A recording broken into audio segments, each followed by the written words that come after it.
more to just meet. It's another edition of Draped in Gold, your one-stop shop for all of wrestling, because frankly, we have nothing else better to do. My name is Flobo Boys. I'm with you for the next hour or so, but as always, I'm not alone, being joined by the award-winning Real Jack Farmer. Jack, what is going on this week in wrestling, my friend?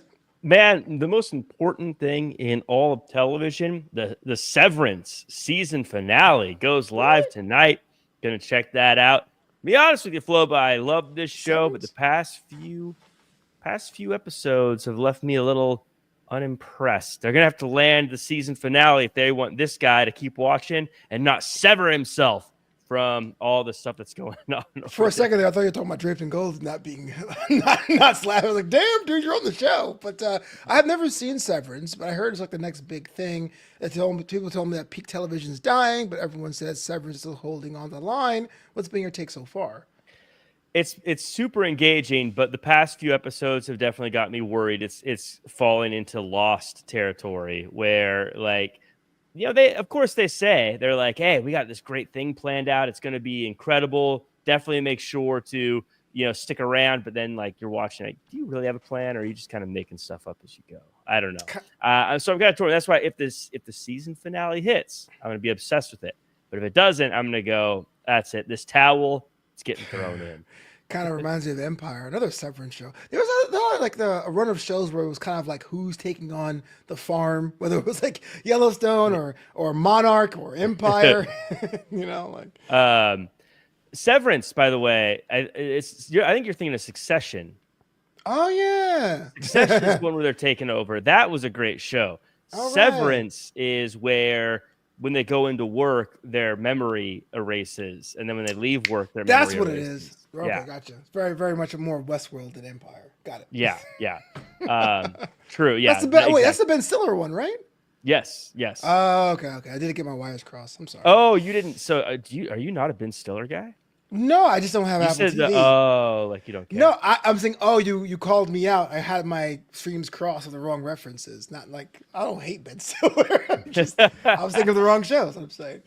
I didn't know if anyone had a strong take on Ben Stiller. That was my No, I really there. don't care either way. He was so home alive.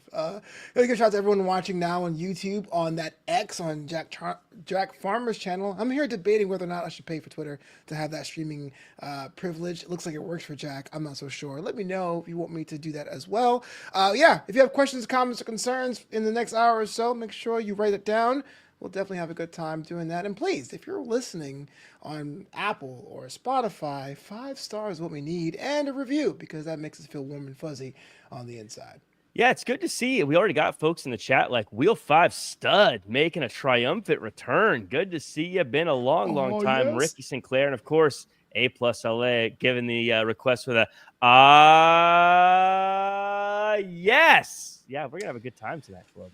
This is why you should host the show, just for that. Like, that's why. That's what people want. That's what they buy a ticket to see. You're the main event, You are a better producer at structuring the show. That's the problem. You just don't want me to do, yes. That's my catchphrase, damn it. If I was running it, it'd be like an hour of Akira Tozawa talk. And that is an all bad idea. You're right. Let's talk about our first news story of the week. Last week here at Draped in Gold, we talked about Lex Luger being inducted to the Hall of Fame. Well earned and well deserved. And the narcissist, that's his words for himself, not me. I'm not calling him one. There have been some rumors swirling about the Stinger, Sting, being the one to induct him. Now, Jack, you are a late period WCW historian. This must be pretty rad, right? The idea of Sting inducting Lex Luger into the Hall of Fame is fantastic. Like, I want to see it not just for me as a fan, but also for Lex Luger, obviously the guy that was really most tied to Lex Luger's career as Sting. So I'd love to see it. Obviously, there are some hangups with Sting being contracted to AEW at the time, or not at the time, but now currently. Hang-ups, though. I'm sure, like, for Legends, they'll make it happen. It feels like the new regime doesn't really care as much, right? Well, that's the thing. And I saw this tweet from Conrad Thompson at Hey, it's Conrad. And what's going on, man? How are you? Rumors Shut and me up innuendo. God, Conrad's fantastic, by the way. He's the GOAT. He really is. But he had a tweet and he was imitating WWE talking to AEW. And he said, and this just struck with me. I thought this was a fantastic tweet because I think it hits home. He got a lot of heat for it, but I agree with it, Flobo. And he imitates WWE reaching out to AEW to ask about Sting helping out Lex Luger and inducting him into the WWE Hall of Fame. He says, "Hey, I know we counter-programmed your stadium show with a free Saturday night main event and booked a whole tour around your London show, but can we borrow one of your talents for our thing? I know it defies all logic to even entertain the idea of helping us, but it'd be cool if you did."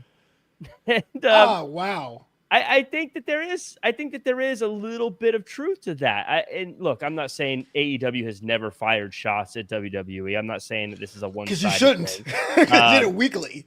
So I'm not saying that this is a one-sided thing, but I will say, as Ricky Sinclair in the chat says, Billy Gunn is in 2K25. AEW has had some situations where they've been generous with WWE, but Lex Luger wasn't allowed to be on camera for Sting's final match. So there is a little bit of, I think WWE should give a little something to AEW if they're going to be doing something like this. Now, as a fan, Flobo, you know me. I don't care about business. I just want to see myself as a fan. I want to see Sting there.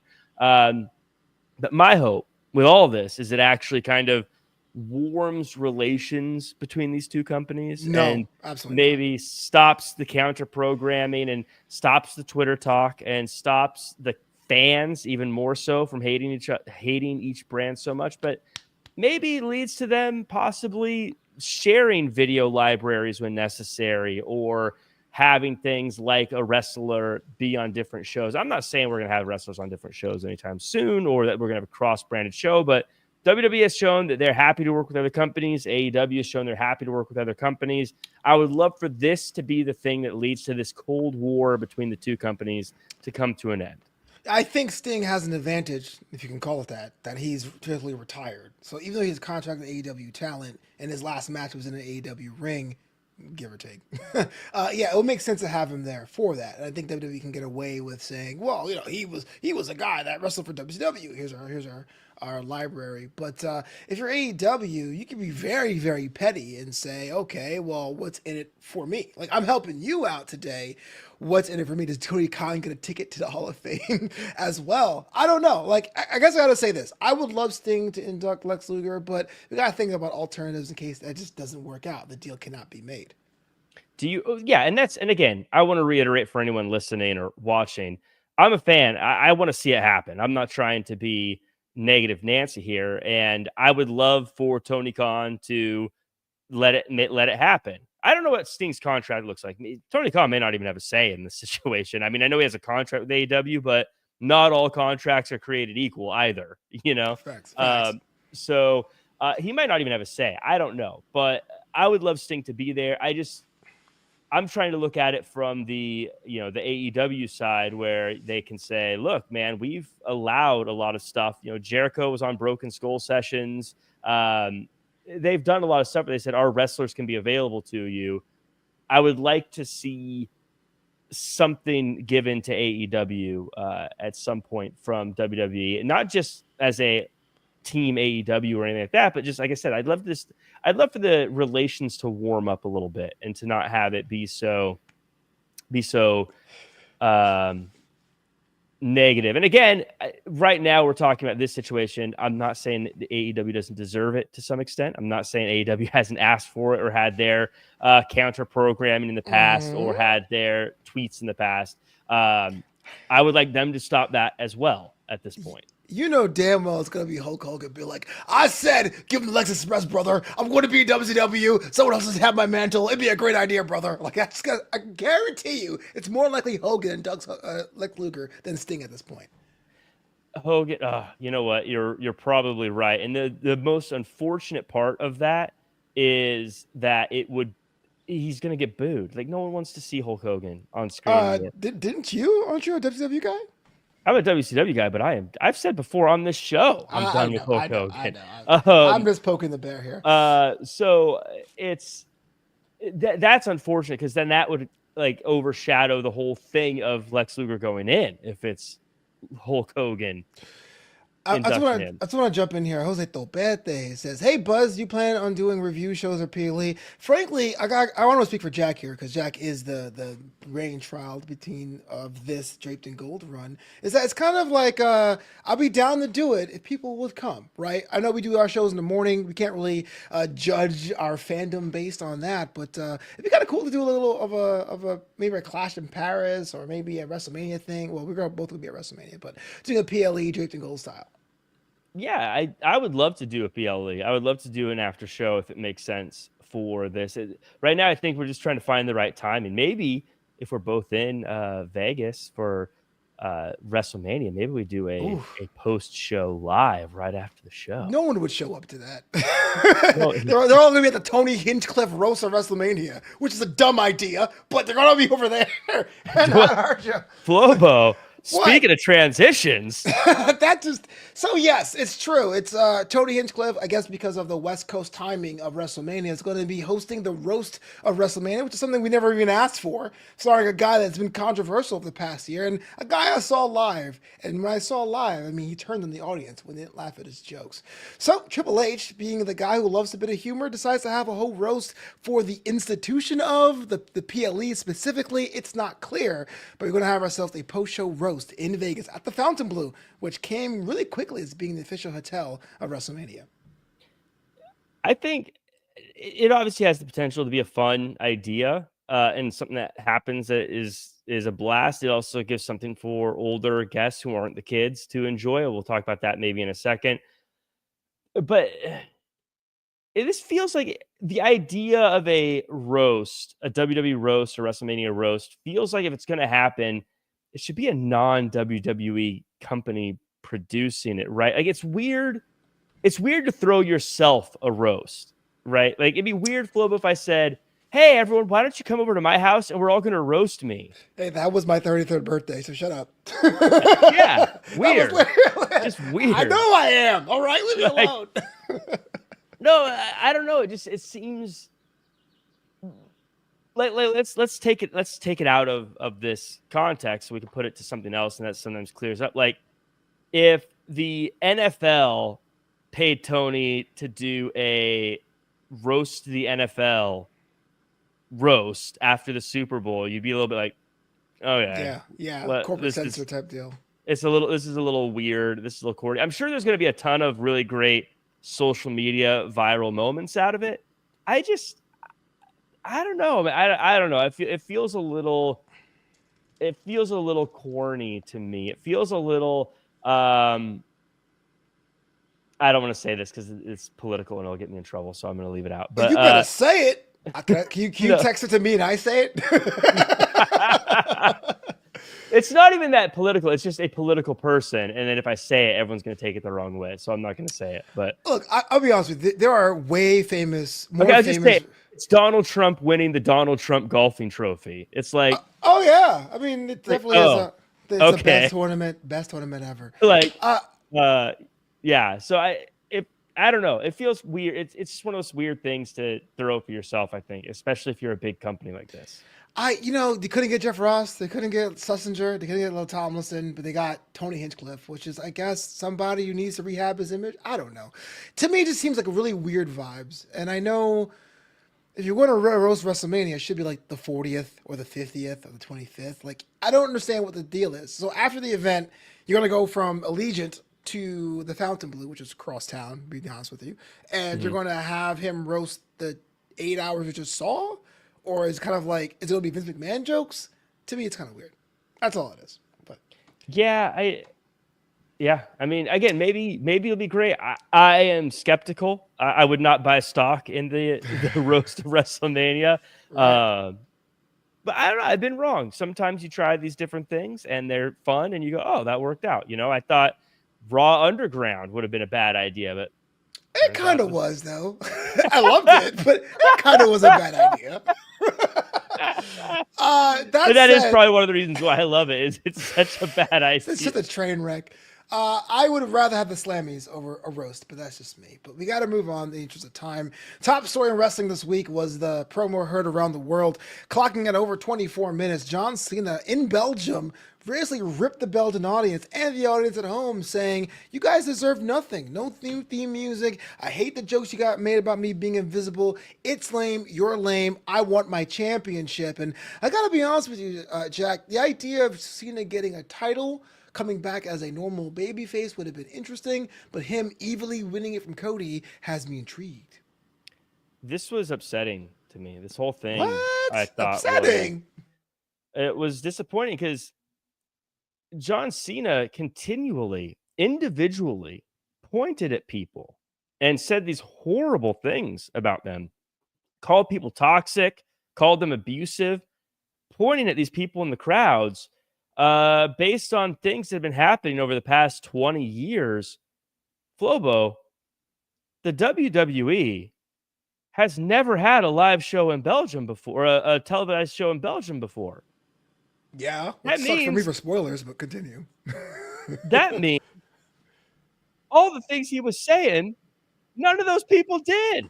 He was saying, "You guys booed me." They've never been to a show with him before. Wait. You guys didn't like me or accept me. They'd never been to a show. That was their first time seeing him. Wait, hold on. Going on a first date, and you're like, "Hey, so what do you do for a living?" And she goes, "You're abusive and toxic." What the heck? Hold on. What's that all about? The Belgian people were innocent. They're neutral in all this. So John Cena, one of the greatest heroes of all time in wrestling, has a chip on his shoulder, and you are jumping on the grenade for the people of Belgium? They don't care about you, Jack. Maybe they deserved it. Have you been to Belgium? Did you see that kid wearing the John Cena merch, about ready to cry? By the way, did you see the clip from right before he got called out, literally saying, "I love you, John Cena"? Right. I mean, and then he gets yelled at by John Cena. This kid's never done anything. This kid, I mean, he supported him by buying the merch, but then John says, "What have you ever done for me? All you did was make me hate myself and gaslight me, no matter how hard I tried." This kid didn't do any of those things. This kid is the first time he's ever seen John Cena live in his life. That's all the people in that crowd. Now, look, if this was in Charlotte, North Carolina, I'd say, yeah, probably deserve it. If this was in Madison Square Garden, I'd say, yeah, they probably deserve it. If this was in crypto, I'd say, oh, yeah, we definitely deserve it. The people of Belgium did nothing, Flobo. They were innocent. They are people and maybe had the similar feelings as our American counterparts about John Cena, him being a hero. They cheered him for 2 seconds when his theme song hit because they forgot he was a bad guy. They cheered him because they accepted him for who he was and what he did. They said, "Listen, John, we still love you, baby." And then he rips the poor people of Belgium again. If this was in Houston, Texas, if this was in Dallas, Fort Worth, Houston deserves it. I've been there. They deserve it. But I'm just saying. If this was in Atlanta, Georgia, they definitely deserve it. They would deserve it. The people of Belgium, they didn't deserve this. Don't get me started in Atlanta, that Delta terminal of a city. Okay, that aside, if they were in Baltimore, John Cena would not be brave enough to say those things. Yeah, Baltimore is kind of an interesting town. And shout out to Brian H. Waters. I know he goes Harvard, Baltimore, but I will not. The promo aside, right? John Cena's a heel. He's going to WrestleMania. He's main eventing WrestleMania. I think you told me the graphic is his like 7th WrestleMania of all time, or at least his 6th. This will be his 6th, which, as I said, shocking that it's only 6. It feels like he's main evented. If you ask me at the top of my head, I'd say he main evented at least 12. See, it gets kind of complicated because, again, there's 2 world championships. And I also think the Undertaker matchup, even though it comes up in the middle of a card, should be a main event caliber matchup because it was the streak. It was a big deal back then. But that said, though, John Cena's a heel. I'm sorry, I got to jump into that. This is blowing my mind. How many years was John Cena the shove down our throat guy? 15? About that, yeah, 15. And you're saying only a third of those he was shoved down our throat to be the main event? But there's 2 asterisks, and you love asterisks. And WrestleMania was 1 night, and 2, there were 2 world championships. So there's going to be an odd where he's not going to be the main event guy. It was other championships. There were that many times where the other world championship was bigger than the guy who was supposed to be the leader of the company. And I want to say this. I'm adding to this the fact that Roman Reigns has done like 6 in a row. Yeah, but there's 2 nights, though. But I mean, he's main evented like night 2, 6 in a row. Well, do you count night 2 as a main event, or does either night count? Only night 2. That doesn't make any sense, because why would you have 2 Royal Rumbles then? Because you have men and women. Yeah, what I'm saying is one of those years it was Bianca versus Sasha Banks. They told me, at least they quietly stopped saying that, if you win the Royal Rumble, you get to main event WrestleMania. There's 2 Royal Rumbles and there's 2 nights. That's nonsense. So if you main event Saturday, Alberto Del Rio lost to Edge the first match of WrestleMania. That was not a main event. It wasn't, but they tell me, why would I not go to the Money in the Bank? Okay, that's not the show. They say it. They say there's co-main events. There's like 6 main events with the way they tell it. But the point is, Roman Reigns just in a row, man, like he main evented 40, 39, 38, I think 36. I can't remember. I'm really bad with this stuff. Like, it's crazy to me that John Cena only has 5. This will be 6 when Roman Reigns has done that in a row. Does that mean that Roman Reigns is better than John Cena? What are you getting at? I'm not saying it's better than John Cena. I'm saying for 15 years, we say this guy's shoved down our throats, and he's totally the face of the company, face of the brand. He's the guy that's all you can think about. And only a third of the time, he was actually the biggest event, biggest match of the year. Anyway, my question still stands. Are you on board with John Cena against Cody Rhodes? Oh, yeah, I'm definitely on board with John Cena versus Cody Rhodes. I'm on board with the American Nightmare showing John Cena that you can be a good guy and you can be cool. John Cena is going to learn real quick what happens when you turn your back on the people of Belgium. And what? Why are you defending Belgium? They don't care about you. Because they were backstabbed, Flobo. They were thrown under the bus. They were thrown under the narcissist bus that's now being driven by John Cena. Cody Rhodes, I think, showed that, especially even in this promo, just the differences between the kind of people that, the kind of person that John Cena is and the kind of person that Cody Rhodes is. Cody Rhodes came out there, had an edge to him, was still cool, but still the good guy. This felt very much like John Cena, the old Superman, right? Super Cena, Superman, the guy who always wins, true blue, but then we get tired of him and we get bored of him, and he's lame and he's corny. He puts on a black suit. That's him right now. He thinks he's cool. You're not cool. You're just in a black suit and you got a mullet. That's Superman, not John Cena. Wow. Cody Rhodes, he is MCU Captain America. Is he a bit cheesy? Yeah, but he's funny. He's likable. He's got a great chin. He's got America's ass. How do you not like? Wait. Let's talk about Captain America, Cody Rhodes. Why? Does Cody Rhodes have America's ass? Is that what you're saying? Or are you saying Captain America is... Captain America does, but... Okay, all right, listen. We're getting on the rails there, but that actually brings me up to... I'm a thigh guy. It stops there, Flobo. You are a thigh guy. Let's get into our special segment of the week. This one's called Golden Court. This one is interesting. I get to ask Jack Farmer as if he's a judge about a particular charge in wrestling. This one comes from Monday Night Raw. We talked about John Cena. We talked about Cody Rhodes. But on the other side of the equation, it's Gunther against Jey Uso. Now, there has been some chatter online about Jey Uso not really being a wrestler caliber enough to go down to the main event of WrestleMania. And there's also been talk about Gunther having a title for so long in his career compared to days where he doesn't have a championship. People are saying the match is a lose-lose for both men. So here is the charge that this main event, Jey Uso versus Gunther, is a lose-lose for both men because, frankly, there really is going to be a winner that we would like to appreciate. Guilty or not guilty, this being a lose-lose for both men. This is easy to decide. This is, I mean, you didn't even have to finish the question. I already knew the answer to this one. This is easily not guilty. What? Not guilty. First off, people need to get off their high horse about someone having a championship too long. I mean, that's the idea, is having a championship for a long time.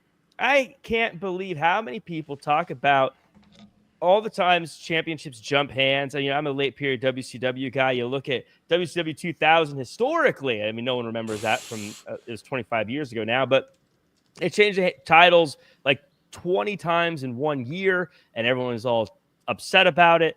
people like long title reigns. They liked Roman Reigns. They like when there's stability in the championship. Why? Because if you're the best, you're the best, and you shouldn't be losing the championship regularly anyway. So as far as that whole mess with Gunther, jog on if you don't like the fact that someone's a champion for a long time. That's the way dynasties work, man. The Kansas City Chiefs, they've been champions for a long time. They're going to be champions for a long time. Same thing with Lakers and every other great team. The Yankees over the years, the Cowboys over the years. That's how it works. That's what Gunther is. Now, as far as Jey Uso not being able to wrestle, as far as Jey Uso not being that guy. I'm just reading tweets, man. I'm just saying. Those are people who always look for things to complain about.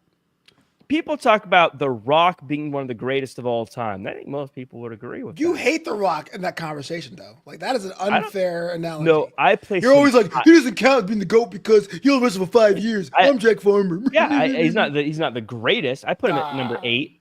I put him at number 8 all time, which is pretty high up when you think about it. But that said, The Rock wasn't doing a bunch of crazy moves. He was doing punches and kicks, and then he does one spine buster and the float over DDT. The float over DDT. He does the float over DDT, the rock bottom, and the people's elbow. That's all he does. And he does the dancey punches, and then he spits in his hand and punches, and then he does the dancey kicks. Where he kind of shakes it, his foot a little bit before he kicks. You know what I'm talking about. I never called him Dancy, but you're right. Yes. That's what he does. That's all he does. Okay. So people watch Jey Uso and he just does a bunch of super kicks and stuff. That's what the best do. Okay, so here, Cold, by the way, basically same thing. Punches and kicks for the most part, but then every now and then he hit a Fez press, which was to get him in position for more punches. By the way, sure. Okay, I gotta jump in here because I think I'm with you and I agree with you. I think the match is going to slap, but let's get some context here. Jey Uso really was somebody who won the Rumble based on charisma. Not saying that he's not a good wrestler because he's fantastic and we saw him emote and stuff, but no one really can recall the top 6 moves of Jey Uso besides the super kick. And on the other side, I love Gunther. I love Walter back when he was Walter.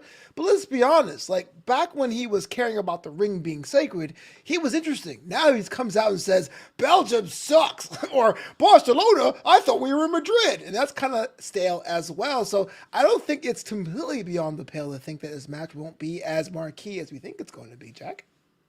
I would argue that that's what makes it great because you have 2 different kinds of fans. Clearly, you have the fans that believe in charisma and they believe in the attitude and the persona of the person who's wrestling. There's that Jey Uso, the Yeats, the crowd. You see them when he comes out. You can't deny that the people who are paying the WWE money to be at their shows love this guy based off of the Riz, as the kids say. And on the other side, what you have kid is saying that.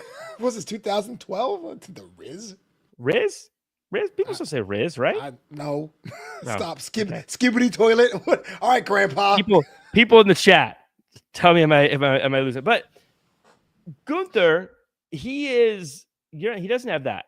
You're right. He doesn't have people yeeting as he walks out. And you're like, hey, he's stale. His persona isn't great. No, because he's a great wrestler. He's great in the ring. These are 2 different sides of the coin of being a pro wrestler. We're seeing the guy who gets by on charisma against the guy who gets by on the technical skill. This is a clash of styles. This is what makes pro wrestling great.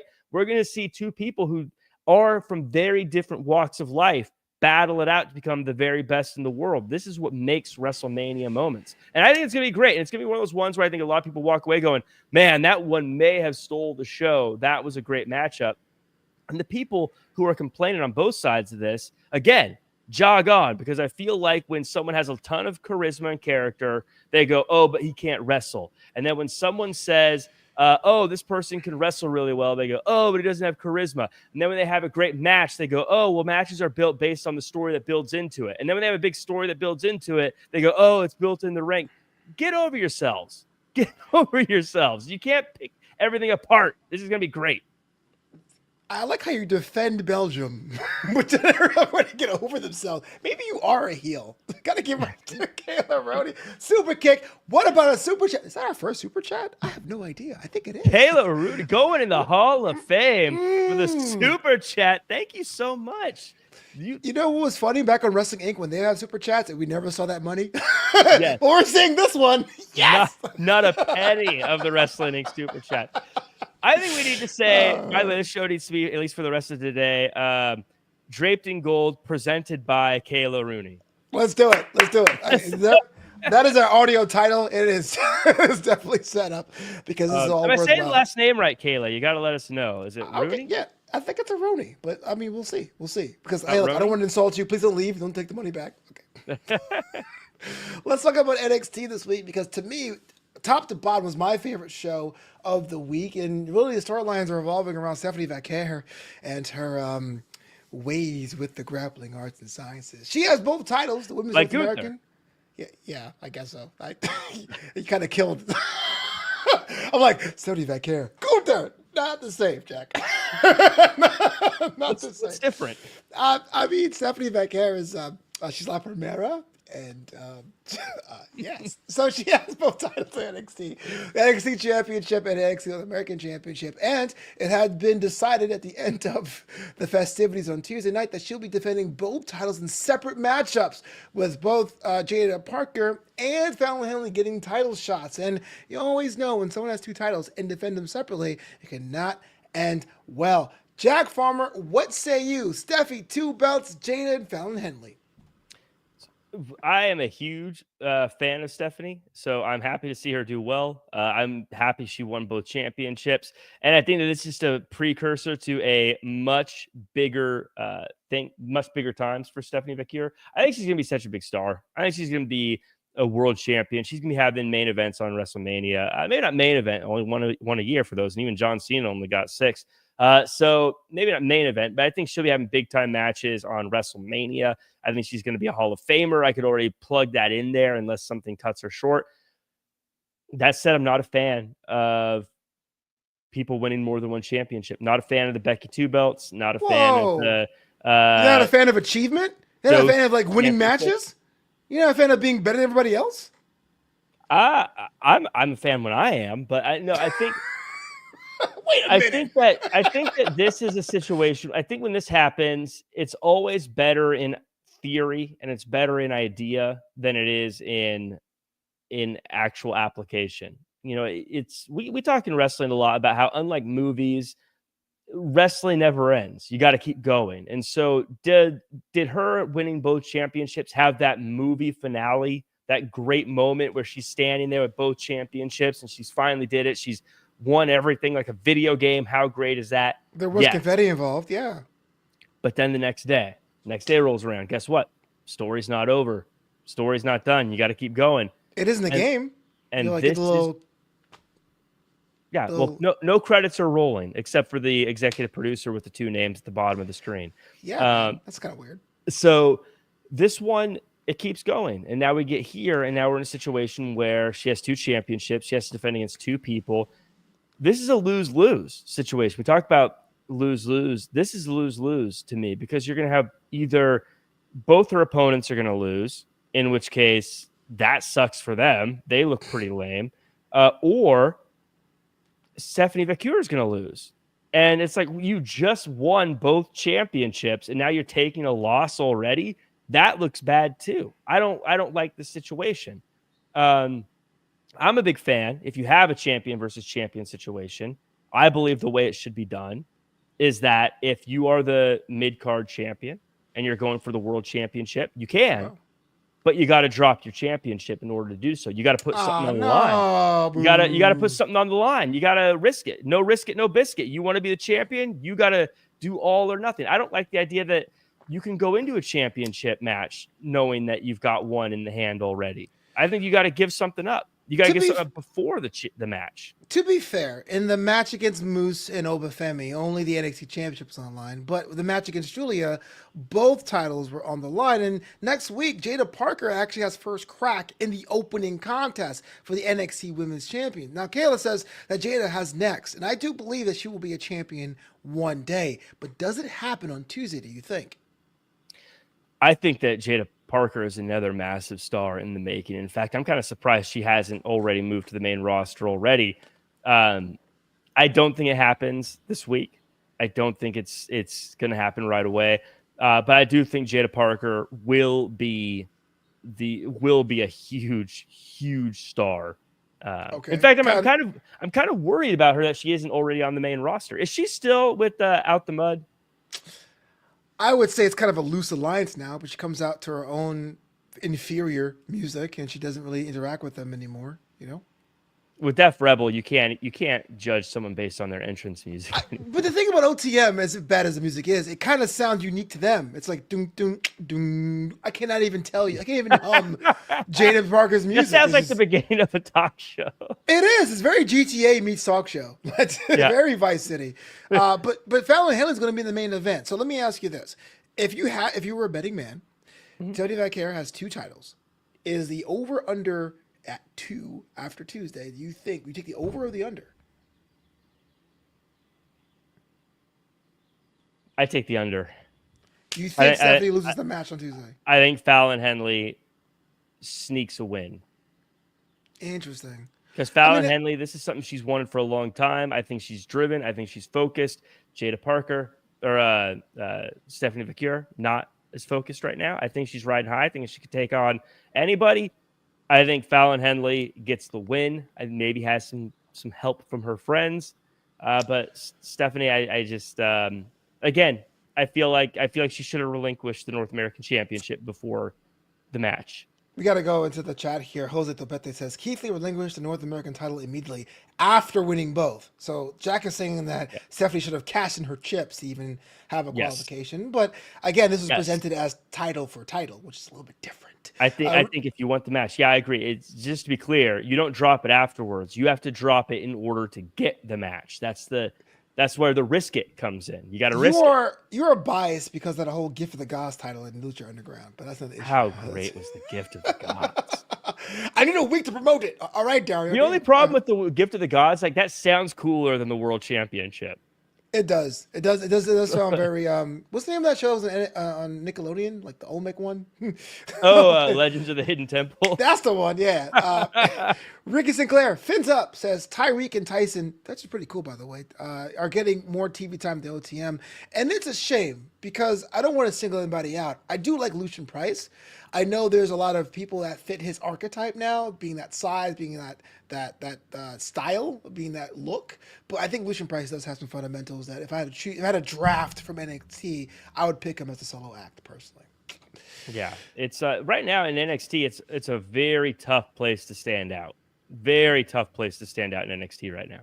Can we talk about that culling deal? I mean, Sean Spears, North American champion, does feel like a whole new era, and the culling is getting some dubs, but they're not even the only group causing havoc in NXT, but they look like so refined and so crisp. Even Izzy Dame looks like she is pretty much an OG in that group. What say you about the culling? I mean, Sean Spears has always been a favorite of mine, and Sean Spears is someone who I think intellectually has been very underrated, and I think now has finally found an opportunity to do what he does best and to lead a group. He's been a part of groups, and I think he's elevated groups. Now he gets to lead a group, and we're seeing how good that is. Coling, though, in their notes, I'm going to pull back a little bit, pull back the curtain. It says, is this the hottest new act? And I say, I can't say that right now because you got Dark State, who out there is kind of trying to muscle in on their territory before they even get going. I think the Coley needs to figure out what this Dark State situation is and handle business before they cause too much trouble for them. Are you thinking it's going to be like a corporate ministry thing where they combine forces? I mean, that's what I would go with because corporate ministry is one of the greatest team factions of all time. Objectively, no. But I will say this. As somebody who didn't have cable, the SmackDown pilot, when it happened, was like, oh my gosh, we're going to get it for free. It was like one of the most like pivotal moments of my childhood. So. That was very much like a championship for championship matchup where in the moment you were like, this is incredible. And then the next day happened like, oh. Yeah. Oh. The corporate ministry. What a dumb name. But it was so cool at the time. Right. And then you'd have like normal looking corporate Ken Shamrock standing next to like Viscera. Right. You're like, what break room was everyone hiding out in? You know? But WWE always does that. In fact, the other thing I was going to ask you today, kind of off the subject, but if you had a choice of being on the Mean Street Posse or the Spirit Squad, who would you pick? And you're like, that is the opposite of a Sophie's choice. Yeah. Mean Street Posse. Of course, yeah, of course. Those still sweater vests, right? Because they had money. Yeah, yeah, they did. They did. And they were for the Shane McMahon, and that matters. Yeah, I mean, as opposed to the other guys who are just, they like to cheer. Last thing before we move on from NXT, because you were shading him in our group chat, of group of two, is that this whole NXT title division, right? Trick Williams, Obafemi. We talked about how no one can stop Obafemi. Trick Williams wants his pound of flesh. He seems to be still one of the hottest acts. But Javon Evans, the young OG, is getting more serious now. His jaw is fine. Javon Evans inserting himself in the main event title picture. Dark horse if there ever was one. He may walk away with the title when it's all said and done. You disagree, though. I think that it's too soon for the young man. I don't think you want to put someone in a position where they need to carry an entire brand at this point in their life. We see it all the time in football, right? Where you have a young quarterback gets drafted and then put in charge of the New York Jets. And it's like, you can't take this beleaguered franchise with a very rabid fan base and turn it around on day one. You need to get someone in there with some experience who knows how to handle that, who knows how to do these things. And Javon Evans, I mean, probably one of the highest ceilings in pro wrestling because I think he's still 19 at this point. 20. He's 20. 20? He's cooked. No. No. Better retire, bro. 2004, which is, I remember when I was doing 2004, and it was not being born. That's for sure. Jeez. That's insane that he's that young. But he's so young. He's got, like I said, when I say one of the highest ceilings in pro wrestling right now, that's not just hyperbole. I think that's a reality. He can talk. He's comfortable. He can obviously move around in that ring. But I don't think you want to put that weight on that young man's shoulders just yet. He's got time. Let him build into it. Let him grow into it. But I mean, is he a dark horse? Sure. I mean, he's got a chance, obviously. I mean, he was able to flatten Obafemi in a way that no one really has. And if you have that quick knockout strike, that's all you need in pro wrestling. Speaking of things all you need, I give it to Jose Topete, who says, dance. Sir. Okay, I say dance break, but I know. What are you doing? Are you coke bottling over there? CEO. Of all the dances, why would that one? There's like a lot more civilized. I wouldn't dance, but I'm just saying. Disco fever. Disco fever. Okay, that makes sense, yeah. Disco fever. Yeah. We are dancing for dollars here at Draped. Thank you so much. What dance are you going to do? I'm not doing a dance, Jose gave us $2. I earned my one. I'm so glad you say 125. I'm glad. I earned my 147. What are you gonna? I don't dance. I'm sorry. I just don't do it. You got to give us a little something. Come on. There's no give more us a cool little dance. Rick Rude shuffle at least. Because ladies know what a real man looks like. I don't have to dance. You know what I'm saying? Just lean back. Lean back. All right. So A Plus LA says top 5 dance gimmicks. It's got to be a fandango. That's a dance, right? And then there was Das Wunderkind, right? He was doing Das Wunderkind. Yeah. Alex, right? By the way, when he became Berlin, I felt bad for him because everyone loved the Wall way better. I was a big Berlin fan, actually, for a while. Yeah. Yeah, Berlin's the man. I think... The Wiggle? The Wiggle. Oh, yeah, the Wiggle. Smiling? The Wiggle was really good. WCW sneakily had a monopoly on great dancing. Oh yeah! How did Vince McMahon not have the best dancing? Like I feel like he did. Right. Remember Stand Back? Stand Back. That little music video you did. Oh yeah, no, but Vince. I meant like his characters. That feels like a totally. Oh yeah, Rikishi was there too. Listen, I know everyone makes fun of it now and looks back, but if you go find peak WCW and like look at a Disco Inferno entrance, crowd was going nuts for that guy. I know it's not popular to say today. Yeah. But go find an old Monday Nitro from like 97 and the crowd is going bonkers when he comes out. I won't even say that. I'm a big C show guy, and he was the king of Saturday night. Like when he came Yeah. out, people went nuts. And they were all doing the disco fever. Yeah, which if you want to feel old, Flobo, when he was doing that, disco was like 20 years ago. Oh no! So 20 years ago from today, Javon Evans was born. Yeah, I was like, do we do Maybe not fever? today, but Skrillex fever. Whoa, whoa, whoa, whoa, whoa.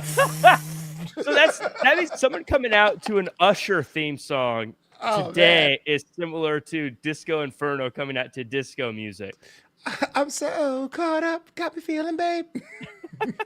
What are your favorite Usher tracks? Kind of a cool entrance theme. I'm losing control. So in the chat, by the way, in the chat and in the comments, let us know your favorite dancing gimmick. I think that's a fun one. See, the thing is about Jose knew it. He knew if it was a free comment, I had to let it go. But those $2, I swear to God. Worth every penny. You win this round, Jose. We got to roll on to something I was trying to avoid all week because it was just gruesome. AEW Dynamite. We had ourselves the run back between Cope and Jon Moxley. And then the match itself was pretty standard, and it was pretty perfunctory. Everyone and their mama got the clip of the spike getting stuck in the back of Jon Moxley, trending. I'm talking about mangled flesh, blood, and all. Look, I never had to doubt Jon Moxley was tough, but you don't got to prove it every Wednesday. Jack Farmer, what say you? First off, I disagree with a few things. It was not a spike. It was multiple spikes that got stuck into... Oh, I'm so sorry. Jon Moxley. And two, I have no idea what perfunctory means. Neither do I. It was on my word of day calendar. I'm going to look it up. Continue. That would actually be great if you just started using big words no one knows the answer to. Perfunctory, carried out with a minimum of effort or reflection. I was right. Hey, I worked it out, baby. You could totally Emperor's New Clothes words like that because no one wants to admit they don't know words. And so you could just be like, you're acting very perfunctory today. And right. Like, listen, I'm sorry. Like the Cromlech in The Simpsons, right? Yeah.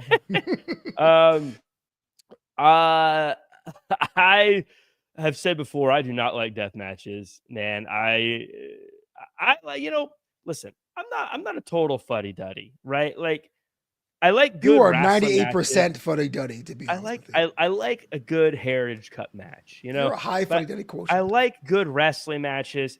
I even like to party a little bit. I like a good hardcore match. I like a good trash can slammed over someone's head. Those aren't the same, though, man. Trash cans are weak. Death matches are the rules. What's up? I don't need to see that stuff, man. I don't need to wonder if Jon Moxley's gonna bleed to death in the middle of the ring. Don't wonder, he will. I don't know why you're wondering. It seems pretty apparent. He's gonna, Everyone can have their own taste. If people like it, that's cool. That's your thing. If Jon Moxley wants to do that, it's his career. Good for him. Let him do what he wants. I'm just saying, for me, I feel weird watching people do that to themselves. I feel like there's just a grossness to it. I just can't. I'm not into it. That was one of the grossest things in a wrestling ring I've ever seen. Maybe the grossest. Outside of things where people are just bleeding ridiculoly. Or a broken bone. I have two caveats. Yeah. I have two caveats. Yes, Sid Vicious might be the grossest thing I've ever seen. Yeah, that was pretty bad. I still think about that. But that's what I'm saying. I think there's two things for me. I'm open to it. On televised wrestling, make me pay for it. Like, if it's Wednesday night, I'm coming home, I got a bowl of linguine. I'm sitting down. I don't want to see that. You know what I mean? But the second thing is, I hate going to independent shows and paying like $6 and seeing some guy like rip open their skull because I know they have work in the morning, and you feel terrible when that happens. Like, we'll see you at Enterprise Rent-A-Car, bro. Like, it's terrible. Right. Yeah, it was interesting. It felt a little to me like at the pay-per-view at Revolution, they said, we're going to do an Adam Copeland style match. It felt that way. And then, so it felt like this week, it felt like, okay, we're going to do a Jon Moxley style match. And it's just, I'm not sure if I was, like I said, I don't mind. Like, like I'm cool with someone using like trash cans or stuff that visually looks cool. But when people start getting, yeah, that was gross. I'm not a fan of thumbtacks. I'm not a fan. Again, this is me. I don't, Yeah, if you like it, that's cool. Whatever. yeah. I don't judge. And look, if you're a wrestler and you like it and you're into it and you want to do it, that's cool. That's on you. I'm just saying, like some people like Oscar movies. I hate Oscar movies, Flobo. They bore me to tears. When someone Wait, says, hold on. when someone That is says a very this movie generalized statement. won, when someone says this movie won best Oscar for movie best Oscar, The Brutalist, best Oscar, I'm like, I will never watch The Brutalist. That is probably the most boring movie I will ever see in my life. Done. Wait, hold on. Even That is a very 4.5 hours. Never gonna happen. Never gonna. that is a very blanket statement because so many different movies get like different kinds of accolades. What was the last great Oscar winner for best movie? I can't tell you. I don't really, because you know what? It's different for me because I graduated film school and I was so jaded about films. I was like, I'm not watching movies ever again. that's way different. See, they're all bad, Flo. But Hold on. One of your favorite movies of all time. One of your favorite movies of all time was nominated for 3 Oscars. Never didn't win one, but it was an Oscar-nominated film. It didn't win one. It didn't win one, but it's technically an Oscar movie because it's proven. No, but what I'm saying is it was nominated. It was in the. You had to watch the Oscar show, and people watch movies ahead of the award being announced. Are you not telling me that Cinderella Man is not a good movie? Cinderella Man was a great movie. That's why it didn't win. I think people were like, "Nah, I was entertained watching this movie. Better not give it the award." Wow. Well, A Plus LA says, Jack, are you an ECW guy? I loved ECW. I loved ECW. Here's the thing with ECW. They get, I guess, categorized as this place where a bunch of violence always happened, but most of ECW wasn't violent if you were watching it. Most of it, I mean, it's wrestling, so it's all violent, but you know what I mean. It wasn't like bloody. That's where like Lance Storm never did violent stuff like that. Most of the, if you were watching Tajiri wrestle, Lance Storm was a kendo stick merchant. Oh, sorry, Singapore cane merchant. What are you talking about? Lance Storm, you're thinking of his old pal, Just Incredible. They both did it. They were both Impact players. Just Incredible did most of it. But I mean, the point is, like, again, I like the hardcore stuff, but there wasn't like glass in the ring all the time. And they did have a few like barbed wire matches and stuff, and it was there. But I bet if you were to go through match by match and like do a percentage, the percentage of actual like bloody hardcore stuff wasn't that high. To answer your previous question, I had to look it up. The last Academy Award winner for Best Picture that I watched and enjoyed was 2022's Everything Everywhere All at Once. And then Oppenheimer was the year after, but I didn't really finish that. I'm still working on it. Point made. It's a meatloaf. Those Christopher Nolan movies are like meatloaf. So you're like, I'll get back to it later. You never did. I think that proves my point. You couldn't even finish it. I could. It was like 10 hours, man. Like it blew up. We all know what happened. Man, 90 to 120 minutes. That's all you get for a movie. If you need more than that, make it a miniseries. That's definitely true. That comes for any kind of form of entertainment, to be honest with you. So that's why I'm glad WrestleMania is on 2 nights, even though I feel like it's excessive having it on 2 nights, right? Do you want 8-hour WrestleManias? I don't know. Yeah. As we wind this down, just a quick note on SmackDown. We had ourselves the new tag team champions. The DIY, I guess everyone realized wasn't working. Yeah, I knew that. But the Street Profits pick up their first piece of gold in over 4 years. Jack, this is pretty monumental for Montez Ford and Angelo Dawkins, even though they don't really necessarily have a direction. That's another crazy stat that they haven't been the champions in 4 years. Like, that's just crazy because it feels like they're always in the world championship picture or situation, like because they haven't won the championship in so long, but then winning felt already like a bit like, oh, they won the championship again. Okay. No, I'm like, please save this tag team division because I do not like Motor City Machine Guns. I don't like DIY. I don't like A-Town Down Under. Oh, they're on Raw now, but still. The tag team division they do have a very heavy burden with this tag team division because the tag team division has a lot of players that could be fun and interesting, but they need something to add some interest to it. It's kind of like we were talking about. There's characters and there's wrestlers and that kind of thing. They got a lot of great wrestlers right now, but I think you need some more entertainment. I think you need some more excitement. And I think that's what the Street Profits bring. And I think that they're going to allow other teams like Pretty Deadly to shine a lot more, and teams like the Motor City Machine Guns and DIY to shine a lot more, being in the ring with them. Street Profits, I think I would like to see them have something that freshens them up a little bit, but as champions, I think it's good for the tag team division on SmackDown, and tag team division needs it. Going to put you in the hot seat here. How would you freshen the Street Profits if given the opportunity? I mean, they seem pretty much a finished product, no? I mean, they've been a finished product for the past 4 years, and they just got the championships back. So I don't know if it's that finished of a product. I don't know. I don't know what you do with them. I don't think I like what they do. I like who they are. It just feels like I don't really feel a huge difference between the Street Profits today and the Street Profits of 4 years ago. I mean, I know some people say maybe they're more aggressive. They wear black now, but really, I don't think that what they do is really that different. I wondered this because what is a Street Profit was always my question when they were in NXT. But sometimes you don't have to have a character that is not defined, but still appeals to an audience. We saw them tease a heel turn, but they got turned back when they were with Lashley because the Final Testament were a bigger heel, and we saw them kind of flounder in that tag team division as they try to get other tag teams on display. Question though, if there was something you can do though, and I know I asked you this a second ago, I feel like everyone wanted Montez Ford to go single or solo 3 or 4 years ago. People were saying Angelo Dawkins needs to get more to the sky, do more of those different moves that he can do when he was younger. I do think that the time is right for them to give us a new chapter of what the Street Profits can do, and now more than ever because I don't see anyone taking the titles from them because it's so thin on SmackDown. I think what they need is a good rival. I think, like, you look at the best tag teams and really the best wrestlers, but we'll talk tag teams here.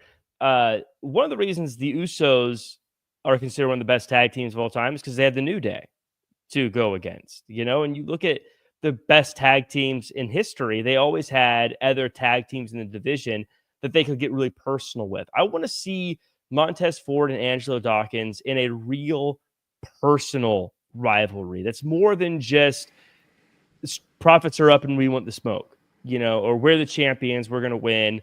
More than just being able to fire up and get angry, because Montez Ford, great on the mic, great at getting fired up, right? But I want him to have a real kind of like MJF, really, where like I don't want it to just be, oh, you're our rivals today. Well, profits are up and we want the smoke. We're going to come at you. I want it to be more like, this is a personal thing for me. The same stuff that made Jey Uso stand out when he was against Roman Reigns, and that this is personal. It's not just a match. I want to see something personal pulled out of these guys, and a personal rivalry that goes beyond wins and losses, that goes beyond the championships, but something that really like means something to them. And I want to see that pulled out of those two. A plus LA says he'll stable with Bianca and the Profits. Wow, the B-Fab erasure is real, bro. Dang. What about B-Fab, man? I like it. I think it's okay. I mean, I guess people were trying to advocate putting Bianca with Montez for a long time. I never saw the point of it, but now after the whole Jade thing, after WrestleMania, why not, right? Yeah, once Jade finally attacks Bianca for attacking her. What's your thoughts about Wade calling her Bianca? It tickles me. Bianca Belair. Okay, I'm done. So I did commentary for a company, Progress, that's based in the UK, and I watched a lot of their shows to get used to like what's going on, study up on them. And I said a few of their names the way the English commentator would say it, and when an American says it in the British way, it just sounds like you're mispronouncing the name. And so, oh yeah, I hear that. Kind of like Bianca, like he's saying it. Yeah. It's like when someone in English says like innovative instead of innovative. You're like, yeah, aluminium. I don't know. Yeah. Yeah, they do say that one weird, don't they? I grew up, my parents both spoke British English, so I got that in the house all the time. You're like, what is a sweet biscuit? Oh, a cookie. Didn't say that. An Oreo sweet biscuit sounds gross. Jack Farmer, we're at the end of another edition of Draped in Gold, man. Here's a fun part. What are you working on? How can I interact with you? How can I hang out with you? Yeah, you can follow me at Real Jack Farmer across all social media. That's the best way to find out what I'm doing. But you can also check me out tonight at Santino Bros. I am going to be doing ring announcing and commentary. That'll be on Triller. I'm going to be pulling a Rick Triller. Rude, actually, because also at the Sure? same time on Triller, Epic Pro Wrestling, Meanest of Times will be on Triller, where I'm doing ring announcing. So I will be doing two shows at the same time on Triller. So check either one of those out. I say check out Santino Bros because it's live, and then check out Epic Pro Wrestling right afterwards. But then I'll also be doing Championship Wrestling from Hollywood on Tuesday here in Irvine. Check that out, or check your local cable listings. Come Tuesday. That's a very deep cut. Listen, would you prefer doing ring announcing or commentary? There's I've talked about this before. There's not really one I prefer. They're actually very different. A lot of people think they're the same, but they're very, very different things. It's like saying, do you prefer a cheeseburger or a cookie? And it's like, well, they're different. Okay. Well, what do you prefer? Cheeseburger. I don't have a preference. How do you not have a preference? Because I look at the Mike Rome situation. When he's ring announcing, you can see his whole drip. But when you're on commentary, you get your whole personality. You know what I'm saying? That's exactly. They're very different. With ring announcing, I'm onto you. You get to with ring announcing, you get to feel the crowd, you get to be in the ring, and you get to be a bit more part of the live show. Where with commentary, you get to have more personality. You get to be more part of the broadcast. You get to feel like you're, I feel like Michael Cole comes to mind before Mike Rome. No offense to Mike Rome, but so they're just very different things. Well, what a cop-out. This is Cena, Gold here, What's Up Shop Wrestling Content. We'll be back here next Thursday to break down what's happening in wrestling and the grappling arts and sciences. As for me, you can check me out on my website. It's called justthisandwich.com. I write articles every week with sports, with comedy, with travel, everything all mixed up and mangled up together. But I'm out. If you're out, what would you say to the people listening right now? Do your best and be yourself. Really?